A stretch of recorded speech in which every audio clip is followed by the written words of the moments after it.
राष्ट्रवादी काँग्रेसचा आज 25वा वर्धापन दिवस आहे आणि शरद पवारांच्या राष्ट्रवादी अहमदनगरमध्ये हा वर्धापन दिवस साजरा करणार आहे। वर्धापन दिनाच्या शुभेच्छा देण्यासाठी पवारांच्या मोदी बागेमधील निवासस्थानी आता गर्दी होताना पाहायला मिळते।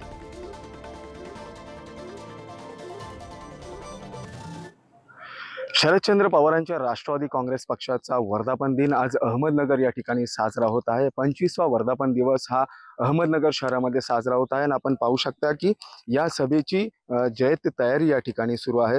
25व्या रौप्य महोत्सवी वर्षानिमित्त अहमदनगर शहराच्या न्यू आर्ट्स कॉलेजच्या मैदानावर भव्य अशा जे आहे तर ते व्यासपीठाची सभेची तयारी या ठिकाणी सुरू करण्यात आलेली आहे।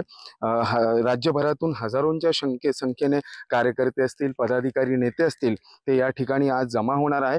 विशेष म्हणजे लोकसभा निवडणुकीनंतर पहिल्यांदाच शरद पवारांच्या राष्ट्रवादी काँग्रेस पक्षाचा जी वर्धापन दिवस आहे आणि जी सभा आहे ती अहमदनगर शहरामध्ये पार पडत आहे।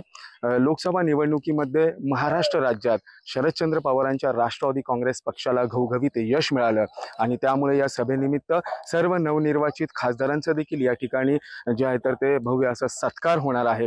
कुठेतरी निवडणुकीच्या नंतर पहिल्यांदाच अहमदनगर शहरामध्ये राष्ट्रवादी काँग्रेस पक्षाचा भव्य असा वर्धापन दिन साजरा होत आहे। त्यानिमित्त आज संध्याकाळी भव्य अशी सभा देखील या ठिकाणी पार पडणार आहे आणि त्यामुळे पहिल्यांदाच निवडणुकीनंतर पहिल्यांदाच शहरामध्ये होऊ घातलेल्या या सभेनिमित्त शरद पवार असतील, सुप्रिया सुळे असतील, रोहित पवार असतील, त्याचप्रमाणे राष्ट्रवादी काँग्रेस पक्षाचे सर्व नेते मंडळी हे कार्यकर्ते आणि पदाधिकाऱ्यांना काय मार्गदर्शन करणार, काय संबोधित करणार हे पाहणं महत्त्वाचं ठरणार आहे।